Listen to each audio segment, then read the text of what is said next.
Shalom saudara pendengar suara Sion yang dikasihi Tuhan Yesus Kristus. Selamat datang di renungan rohani malam hari ini.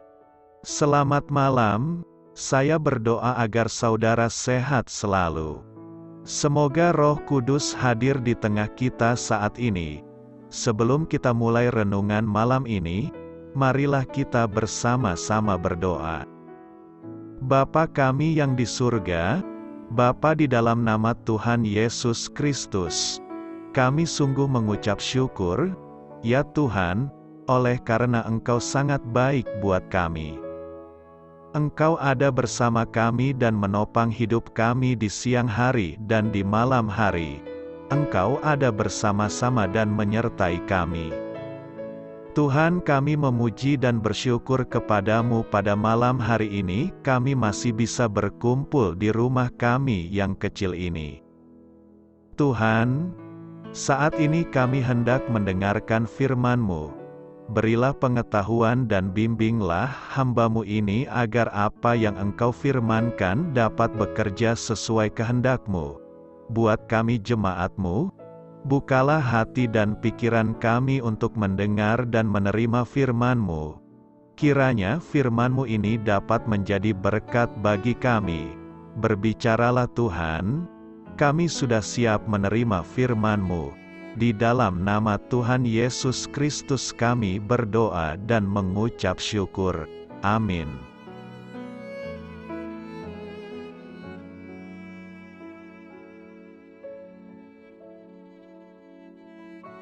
Sahabat Suara Sion, pembacaan ayat emas Alkitab renungan kita malam hari ini. Nats pilihan kita adalah, oleh satu kurban saja Ia telah menyempurnakan untuk selama-lamanya mereka yang dikuduskan.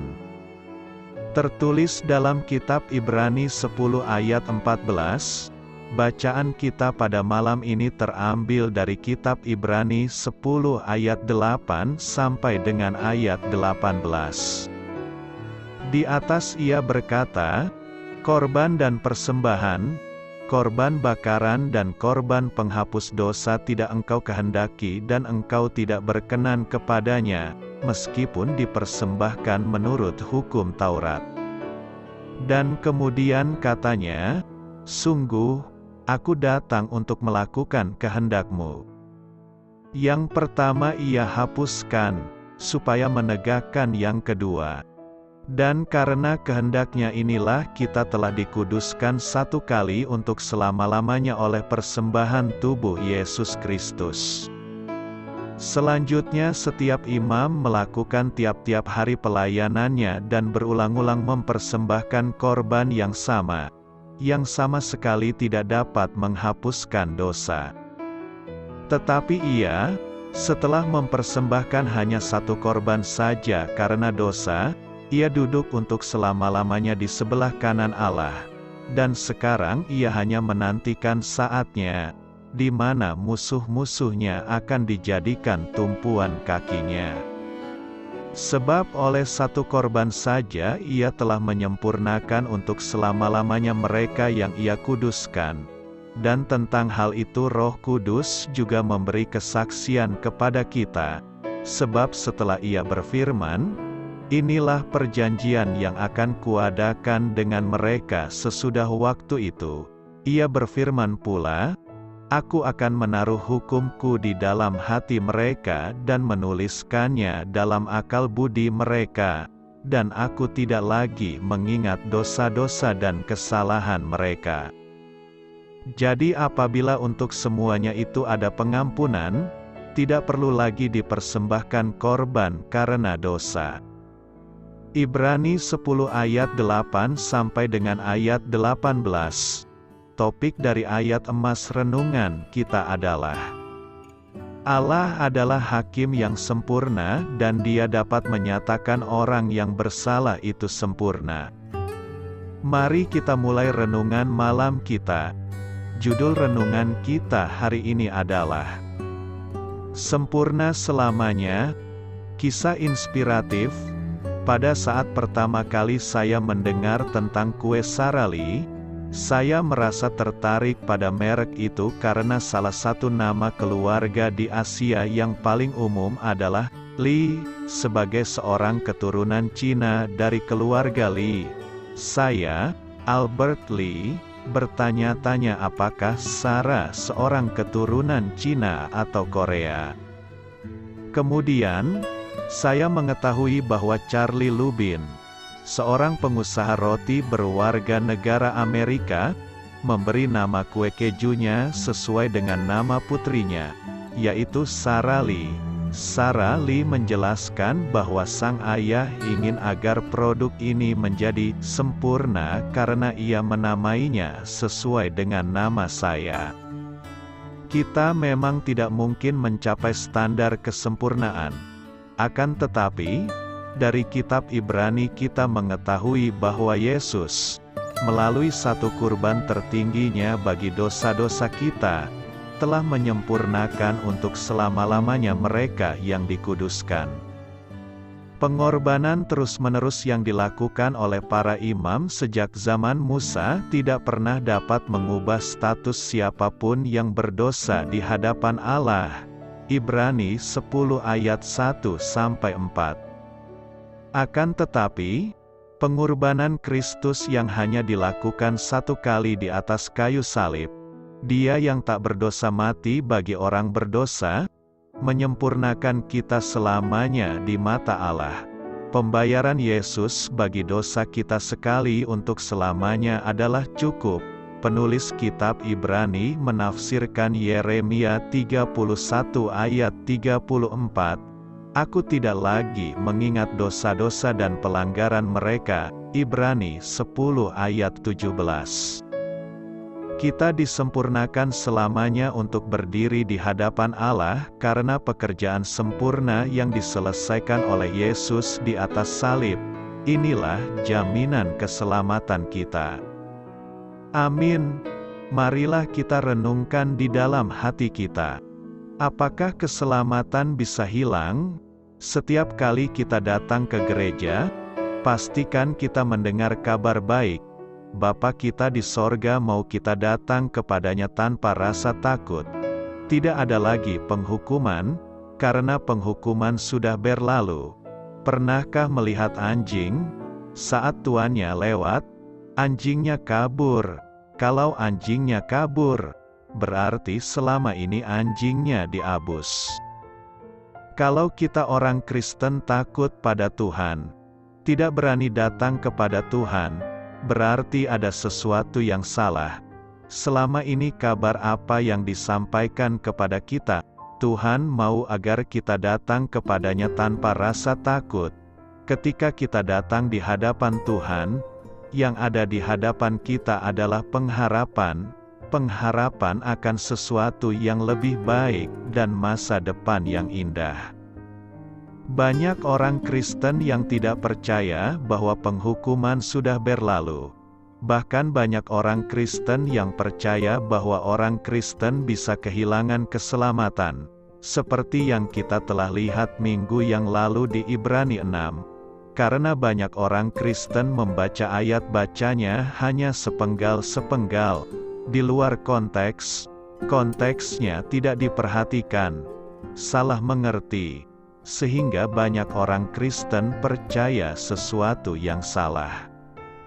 Mari kita selalu ingat, setiap kali kita membaca Alkitab, kalau kita bertemu dengan ayat-ayat yang kabur atau yang tidak jelas artinya, memang kita butuh waktu untuk menjelaskan. Kita butuh waktu untuk mengerti. Jadi kalau kita bertemu ayat-ayat yang demikian, jangan biarkan ayat-ayat tersebut, yang tidak jelas artinya, merampok sukacita kita, merampok iman kita terhadap ayat-ayat yang jelas artinya.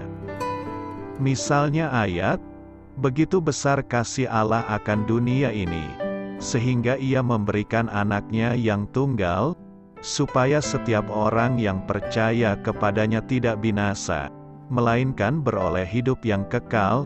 Jelas ayatnya, Jangan biarkan ayat-ayat yang belum jelas artinya merampok sukacita kita terhadap ayat-ayat yang jelas artinya buat kita. Ketika kita membaca ayat-ayat yang tidak jelas, kita perlu mengerti bahwa tidak ada kontradiksi antara ayat yang satu dengan ayat yang lain di dalam Alkitab. Kelihatannya kontradiksi, kelihatannya bertentangan. Sebab itu kita berdoa, suatu saat kita akan mengerti.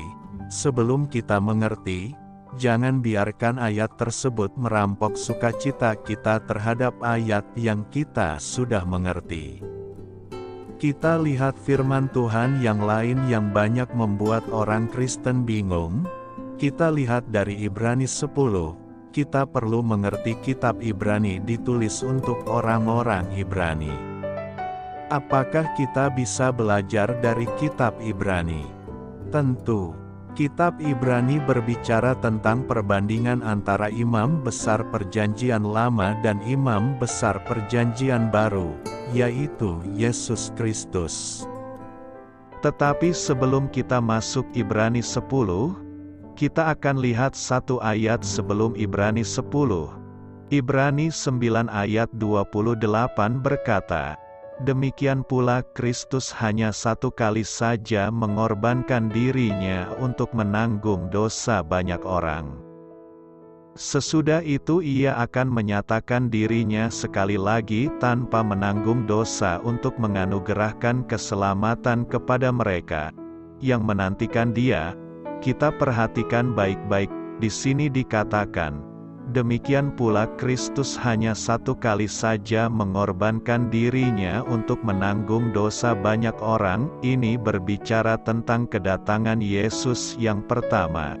Kedatangan Yesus yang pertama kali adalah untuk mengorbankan dirinya mati di atas kayu salib, untuk menanggung dosa kita. Selanjutnya dikatakan, sesudah itu ia akan menyatakan dirinya sekali lagi. Ini berbicara tentang kedatangan Yesus yang kedua kali. Sesudah itu ia akan menyatakan dirinya sekali lagi tanpa menanggung dosa untuk menganugerahkan keselamatan kepada mereka yang menantikan Dia. Jadi kedatangan Yesus yang kedua kali tidak ada hubungannya lagi dengan dosa-dosa kita. Kedatangannya yang kedua kali untuk menganugerahkan keselamatan kepada kita yang menantikan Dia. Kata keselamatan di sini, pada waktu kedatangan Yesus yang kedua kali, bukan berarti melepaskan kita dari hukuman yang kekal. Ingat baik-baik, melepaskan kita dari hukuman yang kekal sudah dikerjakan Yesus pada waktu kedatangannya yang pertama. Kata keselamatan di sini, pada waktu Yesus datang kedua kali artinya keselamatan untuk tubuh kita. Pada waktu kedatangan Yesus yang kedua kali kita akan memiliki tubuh yang diubahkan. Good looking, selamanya muda, selamanya sehat, tidak pernah merasakan sakit, dan tidak akan mengalami penderitaan. Selama-lamanya kita akan diberkati. Jadi pada saat kedatangan Yesus yang pertama, Yesus menyelamatkan kita dari hukuman yang kekal. Pada saat kedatangan Yesus yang kedua, Yesus menganugerahkan keselamatan untuk tubuh kita, di mana tubuh kita akan diubahkan. Paulus berkata, "Sesungguhnya aku menyatakan kepadamu suatu rahasia. Kita tidak akan mati semuanya, tetapi kita semuanya akan diubah dalam sekejap mata." Apa tujuan Yesus datang yang kedua kali? Alkitab mengatakan sesudah itu ia akan menyatakan dirinya sekali lagi. Kedatangan Yesus yang kedua kali, tanpa menanggung dosa. Artinya, kedatangan Yesus yang kedua kali tidak ada hubungannya dengan dosa-dosa kita. Kenapa? Karena Yesus sudah mengorbankan dirinya untuk dosa kita, satu kali untuk selamanya. Pada waktu Yesus datang yang pertama kali. Di saat kita percaya kepada Yesus, dosa-dosa kita ditanggungkan kepada Yesus, sehingga Allah melihat kita tidak bercacat dan tidak bercela.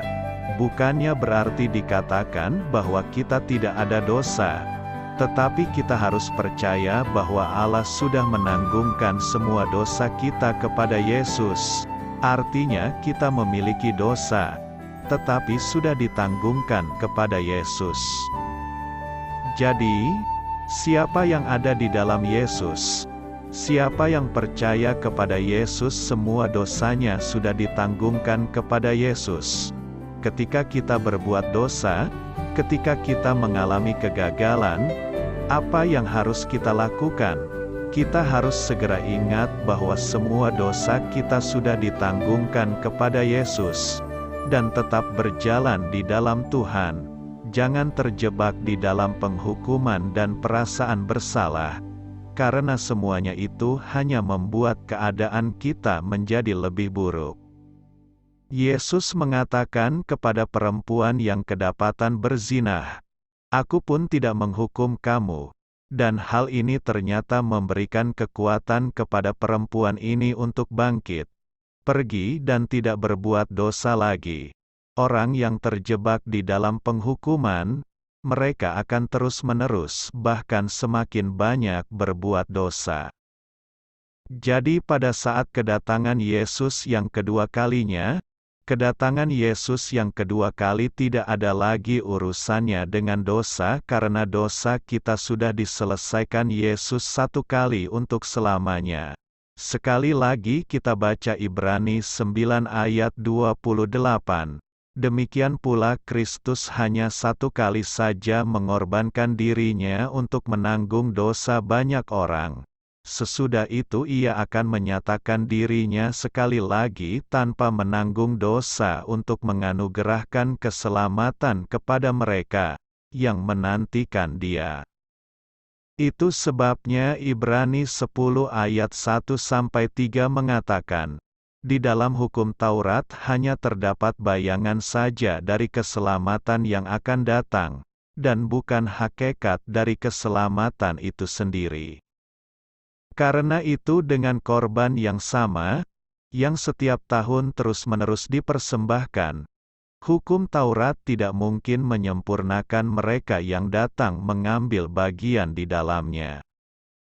Sebab jika hal itu mungkin, pasti orang tidak mempersembahkan korban lagi, sebab mereka yang melakukan ibadah itu tidak sadar lagi akan dosa setelah disucikan sekali untuk selama-lamanya. Tetapi justru oleh korban-korban itu setiap tahun orang diperingatkan akan adanya dosa. Di sini dikatakan hukum Taurat tidak mungkin menyempurnakan dalam hal apa? Dalam hal kesadaran akan apa?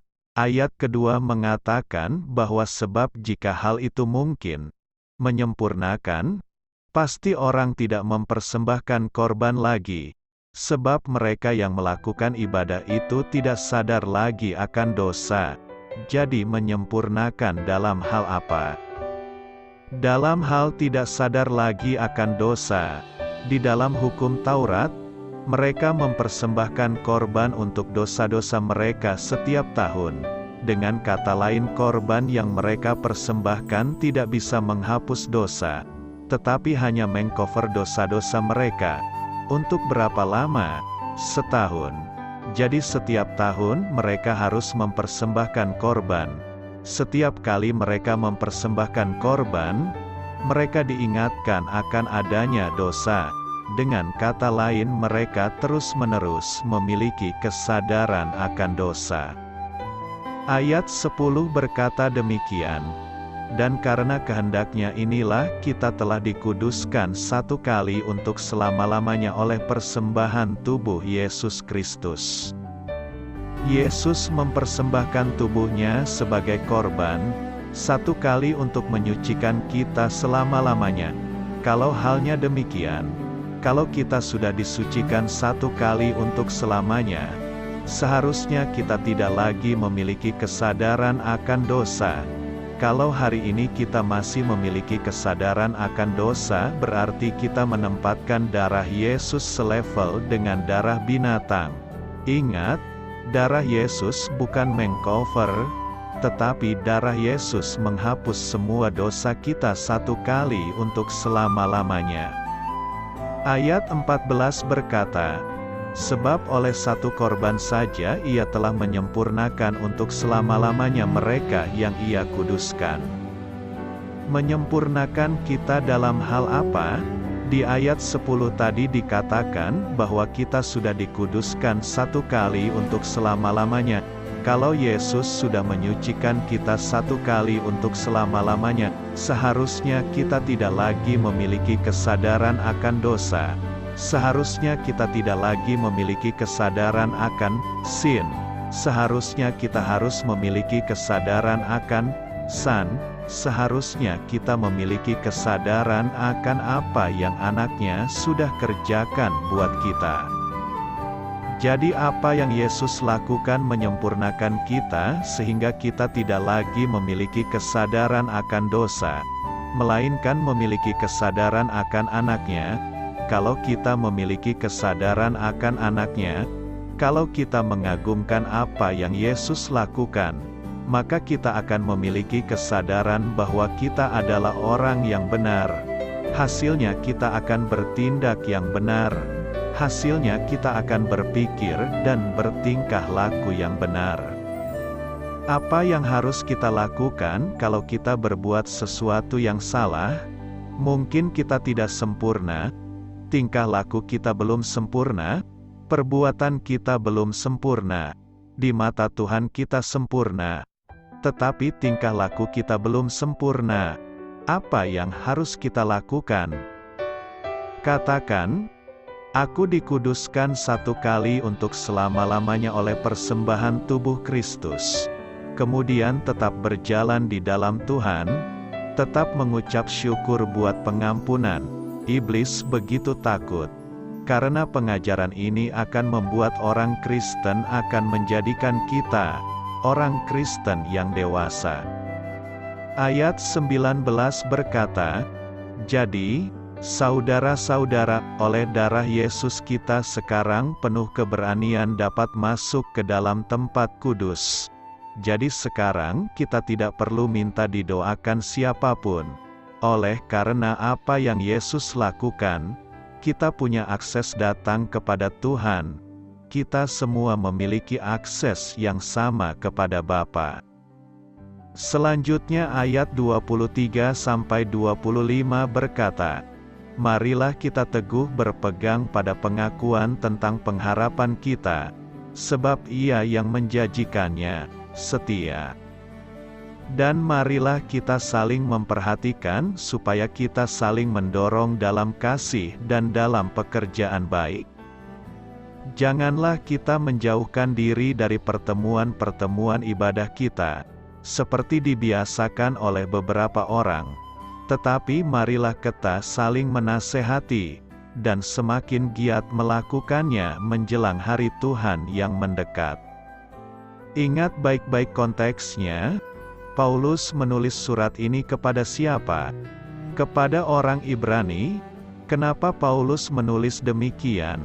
Karena pada saat itu banyak orang-orang Ibrani yang menjadi orang Kristen. Mereka meninggalkan upacara-upacara di Bait Allah, termasuk mempersembahkan korban. Karena mereka meninggalkan Bait Allah, mereka mengalami penganiayaan dari orang-orang Ibrani yang lain. Mereka dianggap murtad, diomongin, dikucilin, sehingga pada akhirnya mereka kembali ke Bait Allah, karena penganiayaan yang mereka alami. Ayat 26 mengatakan, sebab jika kita sengaja berbuat dosa, sesudah memperoleh pengetahuan tentang kebenaran, maka tidak ada lagi korban untuk menghapus dosa itu. Apa artinya? Lihat konteksnya.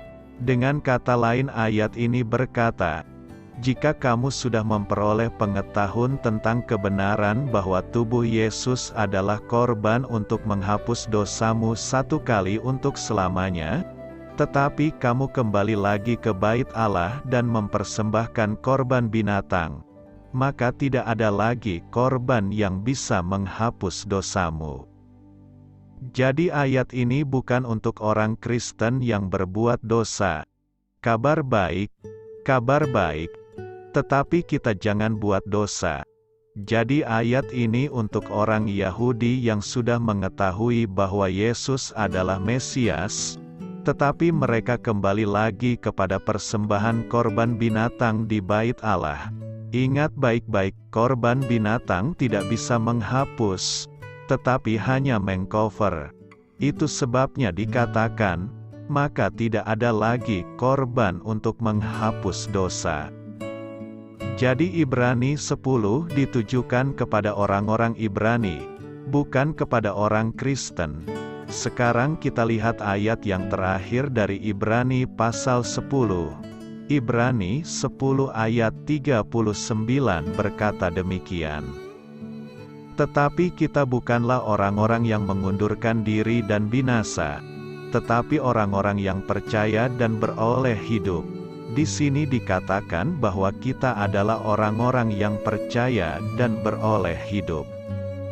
Itu sebabnya Yohanes 5 ayat 24 berkata, Aku berkata kepadamu, sesungguhnya barang siapa mendengar perkataanku dan percaya kepada Dia yang mengutus aku, ia mempunyai hidup yang kekal dan tidak turut dihukum, sebab ia sudah pindah dari dalam maut ke dalam hidup.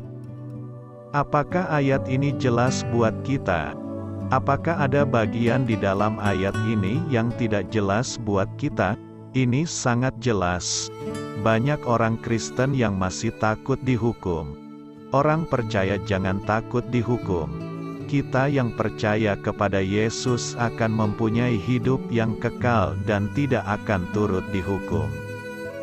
Ingat baik-baik, Yesus sudah mempersembahkan tubuhnya satu kali untuk selama-lamanya. Jangan lagi memiliki kesadaran akan dosa. Tuhan berkata, Aku tidak mengingat dosa-dosamu dan kesalahanmu. Tuhan mau kita menikmati kasih-Nya, kemurahan-Nya.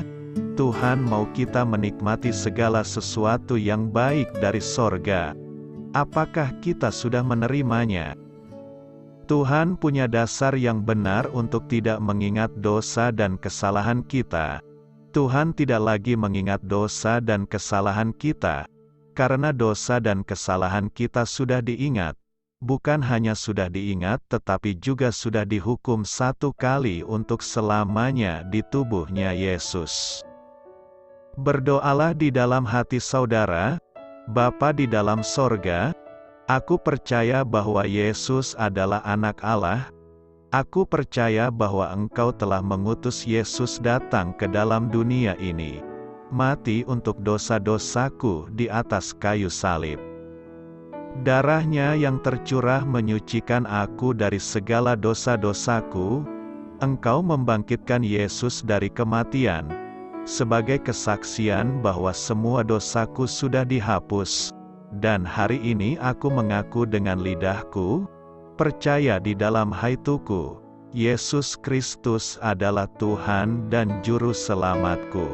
Haleluya. Amin. Yesus sudah menguduskan kita satu kali untuk selamanya. Jangan lagi memiliki kesadaran akan dosa, tetapi miliki kesadaran akan Anak-Nya. Tetap berjalan di dalam Tuhan. Tetap mengucap syukur buat pengampunan yang Tuhan berikan buat kita. Dan karena apa yang sudah Yesus lakukan, maka Allah akan memberkati kita. Tuhan akan memberkati keluar masuk kita. Tuhan akan memberkati dimanapun kita melangkah, di rumah, di kantor. Tuhan akan memberkati segala sesuatu yang kita miliki, dan membuatnya menjadi bertambah banyak. Tuhan akan memberkati kita lebih dari orang lain. Tuhan akan menjauhkan kita dari segala penyakit, umur panjang sekeluarga, hidup kita di bumi seperti di sorga. Doa saya menyertai saudara sekalian. Saya memberkati Anda agar sewaktu Anda mencarinya dari Dia, Bapa Surgawi Anda akan memberikan bagi Anda roti harian Anda. Dalam nama Yesus Kristus, Tuhan yang berkuasa atas alam semesta dan menuntun kita kepada iman yang menyelamatkan, Tuhan Yesus menyertai senantiasa. Terima kasih sudah berkenan mendengarkan renungan malam Suara Sion. Tuhan memberkati. Amin.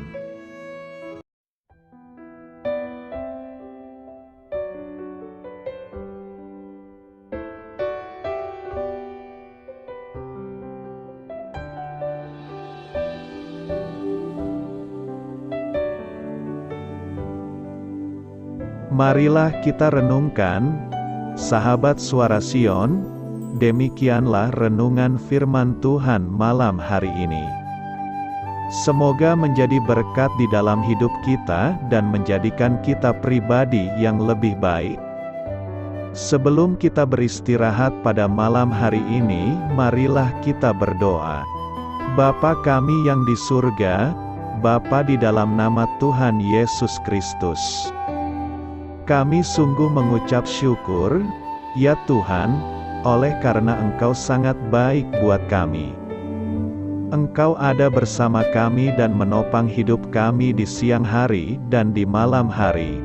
Engkau ada bersama-sama dan menyertai kami, ya Tuhan Yesus. Kami mengucap syukur untuk firman-Mu, ya Tuhan, yang memberikan kami kekuatan dan menyadarkan kami bahwa kami tidak perlu takut dengan gelap dan malam. Sebab Tuhan, Engkau ada bersama kami. Engkau melindungi kami dan menjadi perisai bagi kami hamba-Mu berdoa saat ini. Tuhan, untuk setiap pendengar renungan ini yang mengalami ketakutan, kecemasan, kegelisahan, pada situasi gelap dan malam hari di dalam nama Tuhan Yesus Kristus. Kuasa Tuhan melepaskan mereka dari segala ikatan roh-roh ketakutan yang mengikat mereka saat ini. Tuhan melepaskan setiap anak-anak-Mu dari segala rasa takut dan kecemasan. Di dalam nama Tuhan Yesus segala kuasa-kuasa roh jahat, kuasa setan iblis yang mengganggu anak-anak-Mu, ya Tuhan, tolong hancurkan dan halaukan dengan kuasa-Mu. Dalam nama Tuhan Yesus Kristus, berkati setiap kami anak-anak-Mu, ya Tuhan, dan lindungilah kami. Kami aman di dalam Engkau. Ya Tuhan, penuhilah setiap hati kami dengan keberanian, damai sejahtera, dan sukacita serta ketenangan yang dari Tuhan. Berkati kami di malam hari ini, saat kami tidur dan beristirahat. Kuasa-Mu, ya Tuhan, menaungi setiap kami, memberkati dan melindungi kami. Bangunkanlah kami kembali besok pagi dengan kekuatan yang baru.